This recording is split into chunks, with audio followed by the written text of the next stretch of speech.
चोपडा शहरामध्ये दरवर्षीप्रमाणे याही वर्षी जनमानवता बहुउद्देशीय संस्था आणि कॅन्सर पेशंट हेल्थ सेंटरतर्फे कॅन्सरग्रस्त परिवाराला राशन किटचे वाटप करण्यात आले। जनमानवता बहुउद्देशीय संस्था आणि कॅन्सर पेशंट्स हेल्थ सेंटर गेल्या 12 वर्षापासून सामाजिक उपक्रमात सहभागी आहे। या संस्थेतर्फे दरवर्षी विविध उपक्रम राबवले जात असल्यामध्ये कॅन्सरग्रस्त परिवारामधील विद्यार्थ्यांना शैक्षणिक साहित्याचं वाटप, दिवाळी आणि रमजानमध्ये राशन किटचं वाटप, कॅन्सरग्रस्त परिवारामधील मुलींच्या लग्नात मदत कार्य, त्याचबरोबर कॅन्सर पेशंटला उपचारासाठी मदत, तसेच कॅन्सर या आजाराविषयी जनजागृती आणि व्यसनमुक्तीसाठी विविध उपक्रम राबवले जातात। या अनुषंगाने आज कॅन्सरग्रस्त परिवाराला राशन किटचं वाटप करण्यात आलं। मी राज मोहम्मद खान शिक्कलगर, अध्यक्ष जनमानवता बहुउद्देशीय संस्था आणि कॅन्सर पेशंट हेल्थ सेंटर।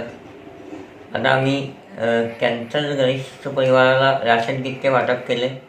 याच्यामध्ये आमचा उद्देश प्रत्येक दिवाळी आणि रमजान हा मोठे सण आम्ही कॅन्सरग्रस्त परिवाराला राशन किट वाटप करून त्यांच्यासोबत साजरा करतो। आणि याच्यानंतर आम्ही प्रत्येक कॅन्सरग्रस्त परिवार जे असतो त्यांचे विद्यार्थी जे मुलं शाळेमध्ये जातात त्यांना आम्ही शैक्षणिक साहित्य आमची एनजीओतर्फे संस्थेतर्फे देतो। आणि कॅन्सरग्रस्त परिवाराच्या मुलींना जे काही मदत होत असते ते आम्ही करत असतो। याच्या आतापर्यंत बरेचसे परिवारांना आम्ही मदत केलेली आहे। याच्यानंतर आम्ही हे अभियान राबवत असताना आपल्या जाणीव व्यक्ती जे आहे आमचे जाते त्यांच्याकडून आम्हाला या कामी जनमानवता बहुउद्देशीय संस्थेला आर्थिक मदत मिळते आणि त्याच्यामुळे आम्ही हे अभियान सतत चालू करतो।